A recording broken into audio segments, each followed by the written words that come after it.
नमस्कार विद्यार्थी मित्रांनो, क्रिएटिव्ह मॅथ्स मराठी चॅनलमध्ये तुमच्या सगळ्यांचं सहर्ष स्वागत आहे। आज आपण चर्चा करणार आहोत इतिहास विषयावरती।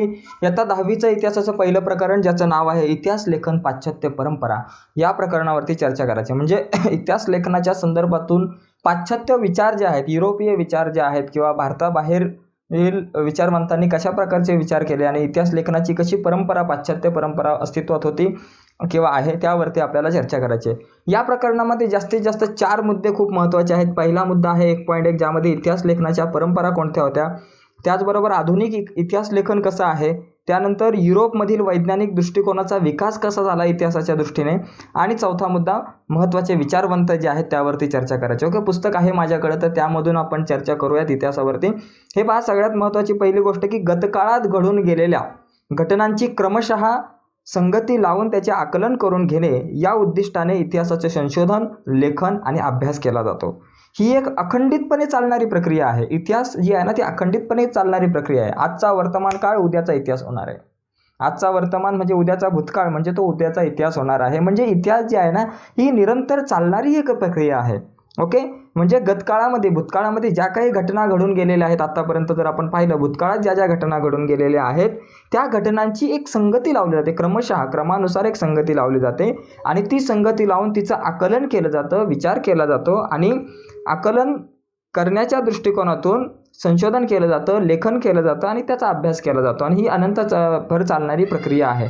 यामधल्या महत्त्वाच्याच मुद्द्यांवरती आपण चर्चा करणार आहोत। पुढे आपल्याला दिलेलं आहे की आपण पहा, विज्ञानाचा जर विचार केला, विज्ञानामध्ये एखादा शोध लावायचा आहे तर मी प्रत्यक्ष त्याच्यावरती एक्सपेरिमेंट करू शकतो, प्रयोग करू शकतो। ओके, वेगवेगळ्या प्रकारचे वायू रसायनं मी एकत्र करू शकतो विज्ञानाचा अभ्यास करण्यासाठी, विज्ञानाची प्रगती करण्यासाठी। भूगोलाचा सुद्धा अभ्यास करायचा असेल, मला मातीचा अभ्यास करायचा असेल, मातीचे नमुने आणून मी त्याच्यावरती रिसर्च करू शकतो। एखाद्या खडकाचे नमुने आणून, खडकाचे तुकडे आणून त्याच्यावरती रिसर्च करू शकतो। परंतु इतिहासाचा अभ्यास करायचा असेल, इतिहासाचं संशोधन करायचं असेल तर भूतकाळात जावं लागतं, पण भूतकाळामध्ये मला प्रत्यक्षात जाता येणार नाही। मग काय होतं की इतिहास संशोधनामध्ये अशा प्रकारची प्रायोगिक पद्धती जी आहे प्रयोग करण्याची किंवा प्रत्यक्ष निरीक्षण जे आहे ना याचा अभ्यास करता येत नाही, या प्रत्यक्ष निरीक्षणाचा अंदाज आपल्याला लावता येत नाही। आणि कारण इतिहासातल्या ज्या घटना आहेत त्या घडून गेलेल्या असतात। मला शिवाजी महाराजांचा इतिहास लिहायचा जर असेल तर मला त्या काळामध्ये जाता येणार नाही, मला 17व्या शतकामध्ये किंवा 16व्या शतकात जाता येणार नाही। परंतु आता सध्या जे काही गडकिल्ले अस्तित्वात आहे, ज्या प्रकारचं लेखन त्यांच्या काळातलं उपलब्ध आहे त्यावर आधारित मी तो इतिहास लिहू शकतो, परंतु मला प्रत्यक्षात त्या काळामध्ये जाता येणार नाही। तेव्हा त्यांच्या निरीक्षणासाठी आपण तिथं नसतो, त्या घटनांची पुनरावृत्ती करता येत नाही। तसेच सर्वकालिक आणि सार्वत्रिक नियम मांडणे आणि ते नियम सिद्ध करता येणे शक्य नाही। इतिहासाच्या बाबतीमध्ये जर विचार केला तर नियम सिद्ध करता येत नाही, जसे आपण गणित किंवा इतर विषयांच्या बाबतीत, विज्ञान, भूगोल या बाबतीत करू शकतो।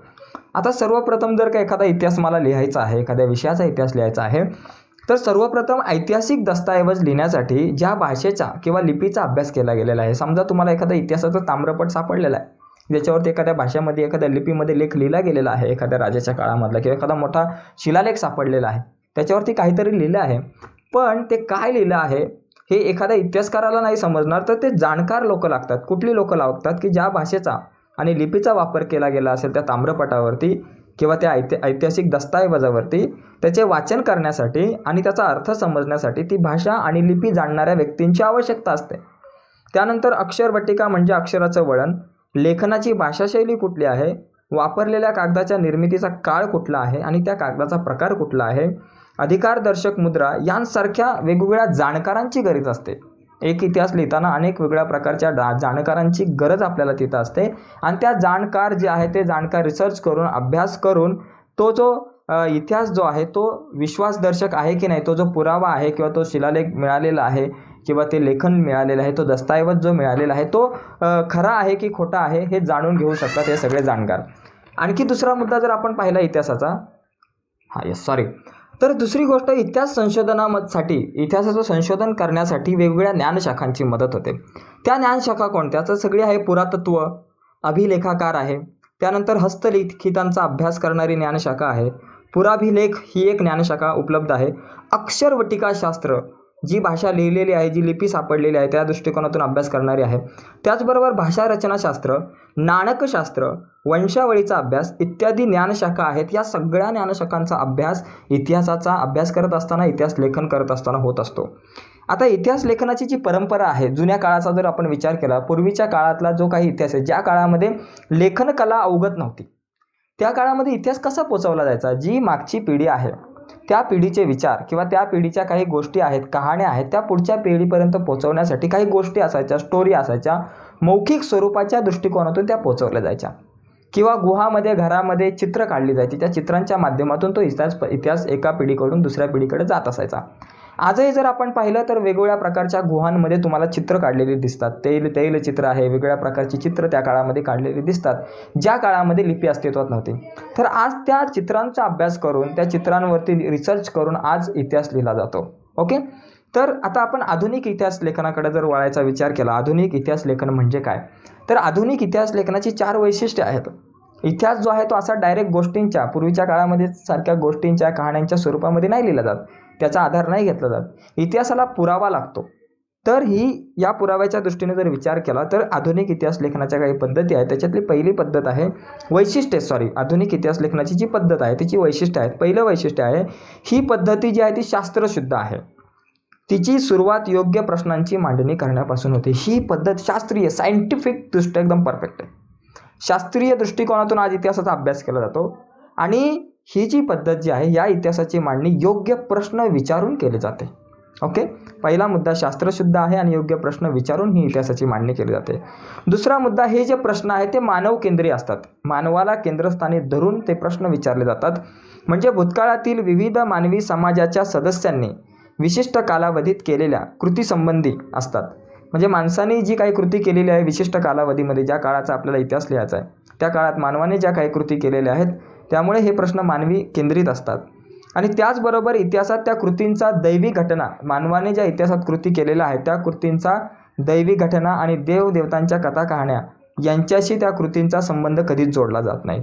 त्यामुळे इतिहास लिहिताना शास्त्रीय दृष्टिकोनातून विचार केला जातो. 2 मुद्दे खूप महत्त्वाचे होते. पहिला मुद्दा होता की ही पद्धत शास्त्रशुद्ध आहे आणि विशिष्ट प्रश्नाने निर्माण होते. विशिष्ट प्रश्न विचारून या इतिहास लेखनाची सुरुवात होते. आणि दुसरा मुद्दा असा होता की हे प्रश्न मानव केंद्रित असतात, कारण मानवाने त्या काळामध्ये काय काय केलेलं आहे, कशा प्रकारची कामं केलेली आहेत, कशा प्रकारच्या कृती केलेल्या आहेत, त्यावर आधारित हे प्रश्न असणार आहेत. आणि त्या ज्या कृती आहेत त्या कृतींचा संबंध देवदेवतांशी किंवा कहाण्यांशी कधीच जोडला जात नाही. तिसरा मुद्दा असा होता की या प्रश्नांच्या इतिहासातील उत्तरांना विश्वासार्ह पुराव्यांचा आधार असतो, त्यामुळे इतिहासाची मांडणी तर्कसंगत असते. आता हे जे प्रश्न विचारले जातात त्या प्रश्नांची उत्तरं शोधणं म्हणजे इतिहास लेखन आहे.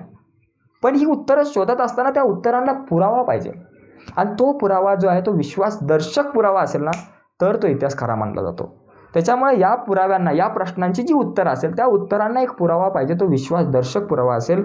आणि त्यामुळे विश्वासदर्शक असेल तर त्याची जी मांडणी आहे इतिहासाची ती तर्कसुसंगत पद्धतीने केली जाते. ओके, चौथा मुद्दा सगळ्यात महत्त्वाचा आहे. मानवजातीने भूतकाळात केलेल्या कृतीच्या आधारे मानव जातीच्या वाटचालीचा वेध इतिहासात घेतला जातो. मानवाने ज्या काही कृती केलेल्या आहेत त्या काळामध्ये आणि त्या काळामध्ये केलेल्या कृतींचा आधार घेऊन इतिहासाचा वेध, त्याच्या वाटचालीचा, इतिहासाच्या वाटचालीचा वेध, त्याची वाटचाल कशी झालेली आहे, मानवाची वाटचाल, मानवाचा विकास कसा झाला, मानवाची वाटचाल कशी केली जाते, याचा वेध जो आहे तो इतिहासामध्ये घेतला जातो. हे 4 मुद्दे जे आहेत आधुनिक इतिहास लेखनाच्या दृष्टीने खूप महत्त्वाचे आहेत. 4 वैशिष्ट्ये आहेत ती आपण समजून घेतली. त्यानंतर पुढचा मुद्दा आपल्याकडे आहे की बघा, ही वरील वैशिष्ट्ये जी आहेत आता आपण जी पाहिली वैशिष्ट्यांनी युक्त, बघा या वैशिष्ट्यांनी युक्त असलेल्या आधुनिक इतिहास लेखनाच्या परंपरेची बीजे प्राचीन इतिहासकारांच्या लेखनात आढळते. प्राचीन ग्रीक इतिहासकारांच्या लेखनात. ग्रीक संस्कृती सगळ्यात जुनी, जगातली सगळ्यात जुनी संस्कृती म्हणजे ग्रीक संस्कृती. तर इथे बघा, हिस्ट्री जो शब्द आहे, आता आपण इतिहास अभ्यास करतो, इतिहासाला इंग्रजीमध्ये हिस्ट्री म्हणतात. हा हिस्ट्री शब्द आला तरी कुठून? तर बघा, हिस्ट्री शब्द ग्रीक भाषेतला आहे. इसवी सन पूर्व 5व्या शतकात होऊन गेलेल्या हिरोडोटस या ग्रीक इतिहासकाराने प्रथम त्याच्या द हिस्टरीज या ग्रंथाच्या शीर्षकासाठी वापरला. म्हणजे हिरोडोटस नावाच्या एका इतिहासकाराने एक ग्रंथ लिहिला ज्याचं नाव होतं द हिस्टरीज. या ग्रंथाच्या शीर्षकासाठी त्याने हा शब्द जो आहे तो वापरला, द हिस्टरीज शब्द वापरलेला आपल्याला दिसून येतो. आता इथे एक गोष्ट तुम्ही लक्षात घ्यायची की हिरोडोटसने कुठला ग्रंथ लिहिला तर द हिस्टरीज. हिरोडोटसचा ग्रंथ द हिस्ट्री, रिकामी जागा किंवा जोड्या लावायला तुम्हाला उपयोगी पडू शकतो. ओके, आता दुसरा मुद्दा आपण बघू, युरोपमधील वैज्ञानिक दृष्टिकोनाचा विकास आणि इतिहास लेखन. म्हणजे युरोपमध्ये वैज्ञानिक दृष्टिकोनाचा विकास कसा झाला आणि त्यांचं इतिहास लेखन कसं होतं यावरती चर्चा करूयात. बघा, 18व्या शतकाच्या अगोदर जर आपण युरोपचा जर विचार केला तर युरोपमध्ये सर्वत्र ईश्वर विषयक चर्चा असायची. विद्यापीठांमध्ये, युरोपमधले जे काही विद्यापीठं होती, मोठमोठ्या प्रकारची कॉलेजेस होती, शैक्षणिक संस्था असतील, तिथं चर्चा ज्या व्हायच्या त्या ईश्वर विषयक, देवादेवतांच्या चर्चा व्हायच्या आणि त्याच्या संबंधीचे विचार या विषयांना जास्त महत्त्व होतं. म्हणजे ईश्वर विषयक चर्चा आणि त्याविषयक विचार यांनाच महत्त्व होतं त्या काळामध्ये. परंतु हे चित्र जे आहे ना, हळूहळू बदलू लागलं. याला वेळ लागला, पण हळूहळू ते बदलू लागलं. इसवी सन 1737, तारीख लक्षात घ्या, साल लक्षात घ्या. इसवी सन 1737मध्ये जर्मनीतील गॉटेंगन विद्यापीठाची स्थापना झाली. जर्मनीमध्ये गॉटेंगन नावाचं एक विद्यापीठ आहे, त्याची स्थापना झाली. आणि या विद्यापीठात पहिल्यांदा इतिहास विषयाला स्वतंत्र स्थान देण्यात आलं. या अगोदर इतिहास विषयाला स्वतंत्र स्थान नव्हतं 1737च्या अगोदर. पण 1737मध्ये जर्मनीमध्ये गॉटेंगन विद्यापीठाची स्थापना झाली आणि या गॉटेंगन विद्यापीठामध्ये इतिहास विषयाला एक स्वतंत्र असं स्थान देण्यात आलं. आणि त्या पाठोपाठ जर्मनीतील इतर विद्यापीठे सुद्धा इतिहासाच्या अभ्यासाची केंद्रे बनले. तर अशा प्रकारे युरोपमधील वैज्ञानिक दृष्टिकोनाचा जो विकास आहे इतिहासाच्या दृष्टीने तो होत गेला. आता एक सगळ्यात इम्पॉर्टंट गोष्ट अशी आहे आपल्याला बघायची की महत्त्वाचे विचारवंत, इतिहासाच्या दृष्टिकोनातून महत्त्वाचे विचारवंत कोणकोणते होऊन गेले तर त्यांचा आता विचार करायचा आहे. बघा, इतिहास लेखनाचे शास्त्र विकसित होण्यात अनेक विचारवंतांचा आधारस्तंभ आहे किंवा हातभार आहे. त्यातील काही विचारवंत जे आहेत त्यांची माहिती आता आपण घेऊयात. ओके, तर यामध्ये सगळ्यात महत्त्वाचा विचारवंत कोण होता तर रेने देकार्त. ओके, ज्यांनी गणितावर सुद्धा अभ्यास केला होता. आलेख जो तुम्हाला माहिती आहे, आलेख तुम्ही काढता त्या आलेखावरती रेने देकार्त याने अभ्यास केला होता. सगळ्यात प्रथम आलेखाची संकल्पना रेने देकार्त या गणिततज्ञाने मांडली होती आणि त्यांनी इतिहासाच्या बाबतीमध्ये सुद्धा संशोधन केलं आणि इतिहासामध्ये सुद्धा त्यांनी आपले विचार मांडण्याचा प्रयत्न केला. त्यामध्ये काय बघा, इतिहास लेखनासाठी वापरल्या जाणाऱ्या ऐतिहासिक साधनांची विशेषतः कागदपत्रांची विश्वासार्हता तपासून घेणे आवश्यक आहे असे मत आग्रहाने मांडले जात होते त्या काळामध्ये. म्हणजे इतिहास त्या काळामध्ये, रेने देकार्तच्या काळामध्ये एक महत्त्वाचा एक विचार होता. तो विचार कुठला की ज्यावेळेस इतिहास तुम्ही इतिहास लिहित असताना इतिहासाच्या साधनांची किंवा काही कागदपत्रांची आवश्यकता असते. पण ती कागदपत्र जी आहे ती विश्वासार्ह असावी, खरी असावी, असा एक विचार खरी आहेत की नाही हे जाणून घेणं खूप गरजेचं आहे असा विचार मांडणारा एक गट होता. आणि त्यामध्ये रेने देकार्त हा फ्रेंच गणित तज्ज्ञ किंवा फ्रेंच तत्त्वज्ञ अग्रभागी होता. त्याने लिहिलेल्या डिस्कोर्स ऑन द मेथड, म्हणजे कुठला ग्रंथ लिहिला, डिस्कोर्स ऑन द मेथड हा ग्रंथ रेने देकार्त यांनी लिहिला. या ग्रंथामध्ये एक नियम त्यांनी सांगितला. हा नियम तुम्ही लिहून घ्या आणि नियम समजून घ्या. हा नियम कुठला सांगितला आहे बघा, की एखादी गोष्ट सत्य आहे असे निसंशयरित्या प्रस्थापित होत नाही तोपर्यंत तिचा स्वीकार कदापि करू नये. खूप महत्त्वाचा नियम मांडलेला आहे, discourse on the method. René Descartes यांनी डिस्कोर्स ऑन द मेथड हा ग्रंथ लिहिला आणि या ग्रंथामध्ये नियम मांडला. एक नियम सांगितला महत्त्वाचा की एखादी गोष्ट सत्य आहे असे निसंशयरित्या प्रस्थापित होत नाही तोपर्यंत तिचा स्वीकार करू नये. म्हणजे इतिहास लिहिताना सुद्धा ती गोष्ट खरी आहे हे जोपर्यंत सिद्ध होत नाही पूर्णपणे तोपर्यंत तो इतिहास लिहू नये, असा याचा अर्थ आपण घेऊ शकतो. पुढचा जो विचारवंत होता तो व्हॉल्टेअर. बघा, व्हॉल्टेअरचे मूळ नाव फ्रान्स्वा मरी अरुए असे नाव आहे. व्हॉल्टेअर या फ्रेंच तत्त्वज्ञाने इतिहास लेखनासाठी केवळ वस्तुनिष्ठ सत्य आणि घटनांचा कालक्रम एवढ्यावरच लक्ष केंद्रित न करता, म्हणजे फक्त तुम्ही इतिहास लिहित असताना वस्तुनिष्ठ प्रश्न किंवा घटनांचा कालक्रम, एक घटना झाल्यानंतर दुसरी घटना गेली, दुसरी घटना झाल्यानंतर तिसरी घटना घडली, तिसरी झाल्यानंतर चौथी घटना घडली, अशा प्रकारच्या ज्या घटना घडल्या त्यांचा फक्त कालक्रम नुसता लिहून चालणार नाही, तर त्याबरोबर तत्कालीन समाजाच्या परंपरांचा अभ्यास करायचा आहे. त्याचबरोबर व्यापार कसा होता, आर्थिक व्यवस्था कशी होती, शेती कशी होती, या गोष्टींचा सुद्धा अभ्यास करणं गरजेचा हा विचार मांडला. म्हणजे व्हॉल्टेअरने काय विचार मांडला की फक्त तुम्ही वस्तुनिष्ठ प्रश्न आणि घटना कशा घडल्या तो कालक्रम नका लिहू, त्या काळामधला त्या तत्कालीन सामाजिक परंपरा कशा होत्या, आर्थिक व्यवस्था कशी होती, व्यापार कसे होते, शेती कशी होती, या सगळ्या गोष्टींचा विचार करणं गरजेचं आहे इतिहास लेखन करत असताना. त्यामुळे इतिहासाची मांडणी करताना मानवी जीवनाचा सर्वांगीण विकास व्हायला हवा आहे असा विचार पुढे आला. मानवी जीवनाचा विकास पुढे आला पाहिजे, हा आधार किंवा हा विचार पुढे आलेला आहे. त्या दृष्टीने व्हॉल्टियर आधुनिक इतिहास लेखनाचा जनक होता असे म्हटले जाते. रिकामी जागा, आधुनिक इतिहास लेखनाचा जनक कोण? व्हॉल्टियर आहे बघा रिकामी जागा पुस्तकात. आधुनिक इतिहास लेखनाचा जनक व्हॉल्टियर होता असं तुम्ही सांगू शकताय. पुढे बघा, जॉर्ज विल्यम फ्रेडरिक हेगेल हा पुढचाच विचारवंत आहे. जॉर्ज विल्यम फ्रेडरिक हेगेल या जर्मन तत्त्वज्ञाने ऐतिहासिक वास्तव जे आहे ते तर्कशुद्ध पद्धतीने मांडले गेले पाहिजे यावर भर दिला. म्हणजे ऐतिहासिक वास्तव जे आहे ते तर्कशुद्ध पद्धतीने मांडायचं. कसा पण विचार फेकून देऊन किंवा कसाही प्रकारचा कोणी सांगितलं म्हणून आपण तो इतिहास मांडायचा किंवा कथा कहाण्यांच्या आधारावरती इतिहास मांडायचा असं नाही. तो तर्कशुद्ध विचार करूनच कुठल्याही प्रकारचा इतिहास मांडला पाहिजे असा विचार त्याने पुढे आणला. ओके. त्याचबरोबर इतिहासातील घटनाक्रम प्रगतीचे टप्पे दर्शवत असतो. म्हणजे इतिहास लेखनाचा इतिहासातला जो घटनाक्रम असतो, एक घटना झाल्यानंतर ज्यावेळेस दुसरी घटना होते, दुसऱ्या घटनेनंतर तिसरी घटना होते, या ज्या घटना आहेत ना त्या प्रगतीचे टप्पे असतात. कारण प्रत्येक टप्प्यावरती मानवाची प्रगती होत गेलेली आहे आजपर्यंत. ओके. त्याचबरोबर इतिहासाची मांडणी जी आहे ती इतिहासकाराला वेळोवेळी उपलब्ध होत असलेल्या पुराव्यानुसार बदलत जाणे स्वाभाविक असते. म्हणजे इतिहासाची मांडणी प्रत्येक वेळेस वेगवेगळे पुरावे मिळाले की वेगवेगळ्या प्रकारे मांडणी ती बदलत जाऊ शकते असे प्रतिपादन त्याने स्पष्ट केले. हे बघा, एक उदाहरण सांगतो की एका काळामध्ये जग भारतावरती असा प्रकारचा एक आक्षेप करत होता की भारताला स्वतःचा इतिहास नाही आहे, भारताला स्वतःचा इतिहास नाही असं म्हणत होता. कारण भारताचा इतिहास आहे याचे पुरावे नव्हते. परंतु 1920 ज्यावेळेस हडप्पा येथे उत्खनन करण्यात आलं तेव्हा तिथे काही अवशेष मिळाले आणि हडप्पा संस्कृती अस्तित्वात होती आपल्या देशामध्ये. सगळ्यात जुनी सिंधू नदीच्या काठी हडप्पा संस्कृती जी आहे ती अस्तित्वात होती. हे ज्यावेळेस जगाला कळालं तेव्हा जगाने विश्वास ठेवला की भारताची जी परंपरा आहे, भारताला जी आहे ती खूप मोठी संस्कृती, खूप जुनी संस्कृती लाभलेली आहे आणि खूप जुनी परंपरा लाभलेली आहे. म्हणजे इतिहास बदलला. एक घटना, काही पुरावे मिळाले आणि त्यानुसार लोकांचा भारताकडे बघण्याचा, जगाचा देशाकडे बघण्याचा दृष्टिकोन बदलला. म्हणजे हे उदाहरण आहे की इतिहासकाराला वेळोवेळी उपलब्ध होत असलेल्या पुराव्यानुसार इतिहास बदलत जाणे वेगवेगळे आहे. ओके. तर दुसरी गोष्ट, संभाजी राजांच्या इतिहासाच्या बाबतीमध्ये सुद्धा तुम्ही विचार करू शकता. जेव्हा सुरुवातीच्या काळामध्ये देश स्वतंत्र होण्याच्या अगोदर जी काही नाटकं लिहिली गेली होती त्या नाटकामध्ये संभाजी महाराजांना अतिशय चुकीच्या पद्धतीने दाखवलं गेलं होतं. पण त्यानंतर वेगवेगळे पुरावे मिळाले तेव्हा लक्षात आलं की संभाजी महाराजांचं चरित्र हे शुद्ध होतं आणि ते खूप शूरवीर असे लढवय्ये होते हे आपल्या लक्षात आलं. म्हणजे जसजसे पुरावे मिळत गेले तसतसा इतिहासकाराचा दृष्टिकोन जो आहे तो बदलत गेला आणि इतिहासाकडे बघण्याचा दृष्टिकोन बदलत गेलेला आहे. ओके.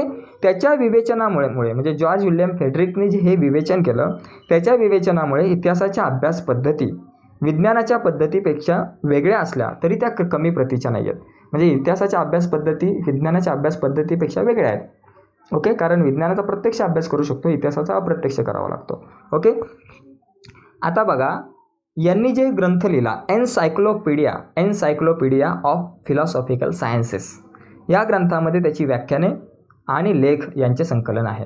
म्हणजे जॉर्ज विल्यम फ्रेडरिक यांचं एक ग्रंथ आहे. तो कुठला ग्रंथ? Encyclopaedia of philosophical science. या ग्रंथामध्ये त्याची व्याख्याने आणि लेख आपल्याला असल्याचे दिसून येतात. हेगेलने लिहिलेल्या रिझन इन हिस्ट्री हे पुस्तक प्रसिद्ध आहे. म्हणजे त्यांनी एक आणखी पुस्तक लिहिलं, रिझन इन हिस्ट्री हे पुस्तक. ओके.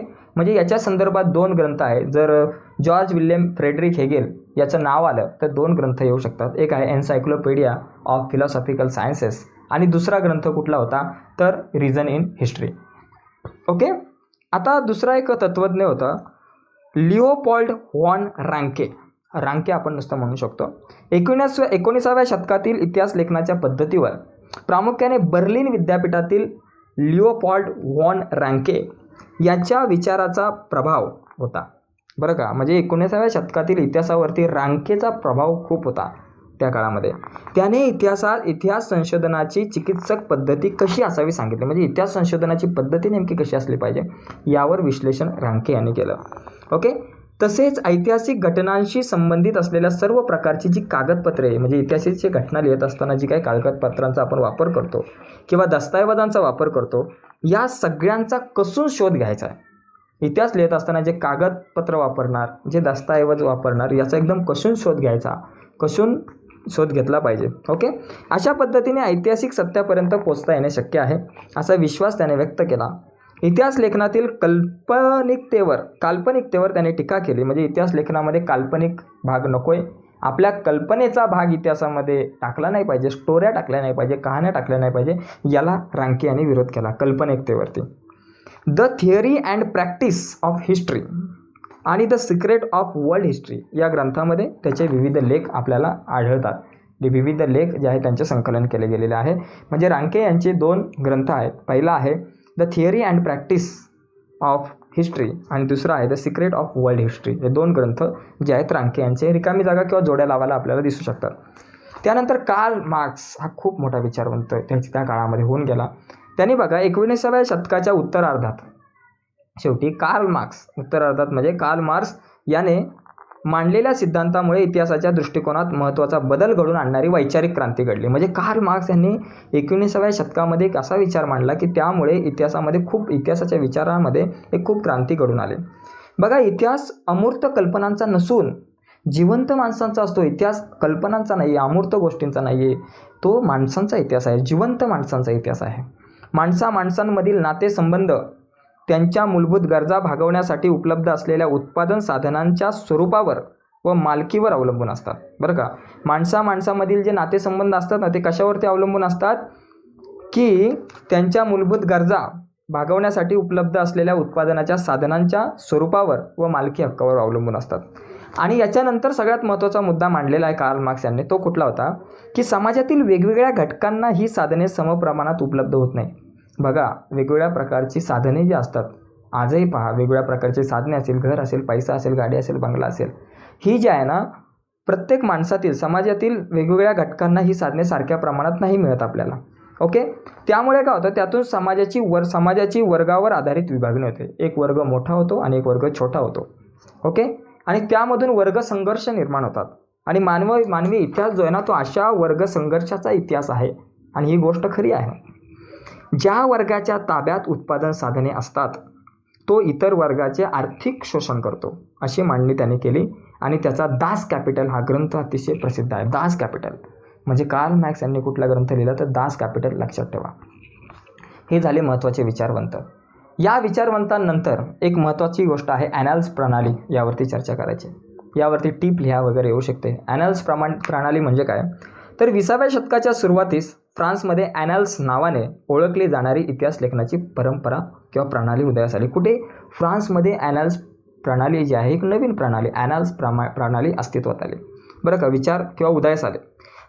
बघा, याच्यामध्ये काय आहे की ॲनॅल्स प्रणालीमुळे इतिहास लेखनाला एक वेगळी दिशा मिळाली. आता ही दिशा कुठली मिळाली तर इतिहासाचा अभ्यास फक्त राजकीय घडामोडी, राजे, महान नेते आणि त्या अनुषंगाने राजकारण, मुसद्देगिरी, युद्धे यांच्यावर केंद्रित न करता तत्कालीन हवामान, म्हणजे फक्त इतिहास लिहित असताना फक्त कोणाचा राजे, महान नेते, युद्ध किंवा इतर गोष्टींचाच विचार नाही करायचा, तर त्याचबरोबर तत्कालीन हवामान कसं होतं, स्थानिक लोक कशी होती, स्थानिक लोक कशी होती, त्यांची अवस्था कशी होती, शेती कशी होती, व्यापार कसा होता, तंत्रज्ञान कसं होतं, दळणवळण कसं होतं, संपर्काची साधने कशी होती, सामाजिक विभागणी आणि सामूहिक मानसिकता यांसारख्या विषयांचा अभ्यास करणे सुद्धा खूप महत्त्वाचे मानले जाऊ लागले.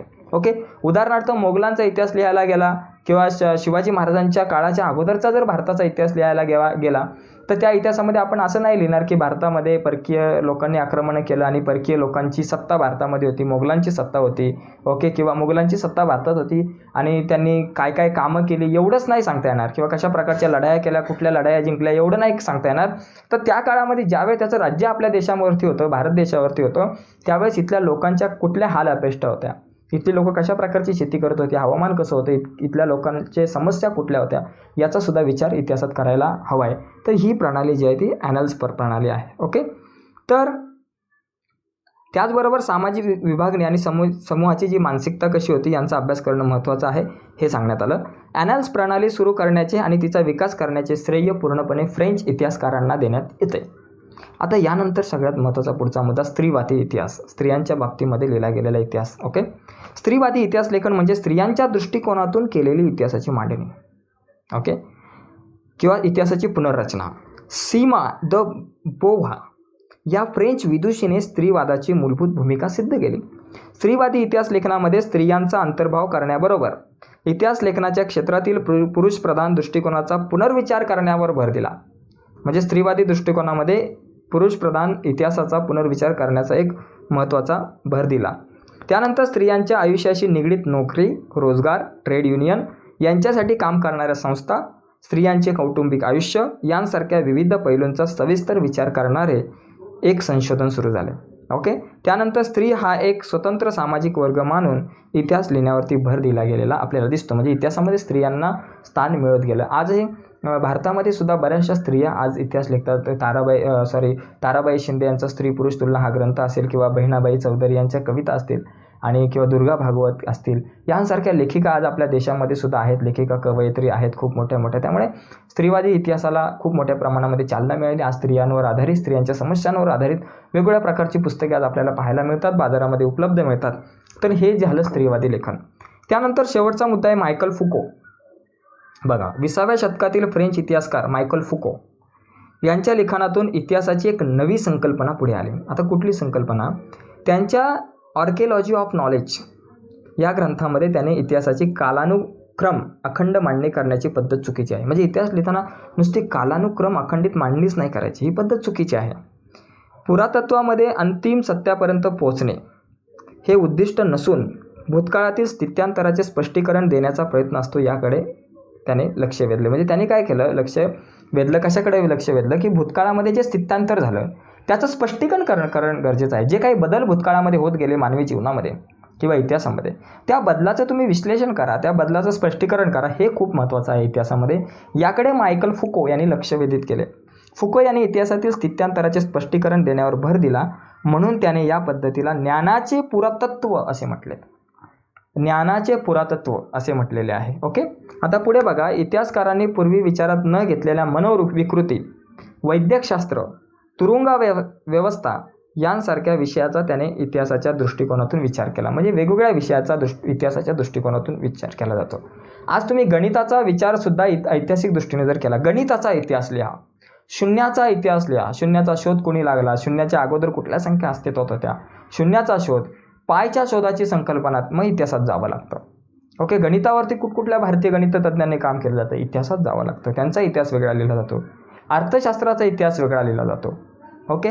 वैज्ञानिक विज्ञानाचा पण इतिहास लिहिला जाऊ शकतो. कुठले शोध कोणी कुठल्या काळामध्ये कुठल्या परिस्थितीत लावले. ओके. तर आता आपण पुढे शेवटच्या सारांशाकडे येतोय की आधुनिक इतिहास लेखनाची व्याप्ती अशा रीतीने सतत विस्तारित गेलेली आहे. साहित्य, स्थापत्य, शिल्पकला, चित्रकला, संगीतकला, नृत्यकला, नाट्यकला, चित्रपट निर्मिती, दूरदर्शन यांसारख्या विविध विषयांचे स्वतंत्र इतिहास लिहिले जाऊ लागले. दूरदर्शनचा इतिहास, क्रिकेटचा इतिहास, संगीतकला, नृत्याचा इतिहास, नाट्यकलेचा इतिहास किंवा चित्रपट निर्मितीचा इतिहास. ओके. 1913ला पहिला चित्रपट आला, राजा हरिश्चंद्र. त्याच्यानंतर कशा प्रकारे चित्रपट क्षेत्रामध्ये प्रगती होत गेली, तो एक इतिहास तुम्ही वेगळा लिहू शकता. तुम्ही तुमच्या गावाचा इतिहास लिहू शकता, स्वतःचा इतिहास लिहू शकता. म्हणजे इतिहास लेखनाची जी परंपरा आहे यावरती आज आपण चर्चा केली. नक्कीच तुम्हाला आपला व्हिडिओ आवडला असेल किंवा आपला लेक्चर आवडला असेल तर आपला चॅनल सबस्क्राईब करायला विसरू नका. त्याचबरोबर बाजूला असलेलं बेलचं बटन सुद्धा दाबा, म्हणजे जेणेकरून आम्ही अपलोड केलेल्या प्रत्येक व्हिडिओची नोटिफिकेशन तुमच्यापर्यंत पोहोचेल आणि तुम्ही घरी बसून अभ्यास करू शकता एकदम मस्त. ओके. बाय.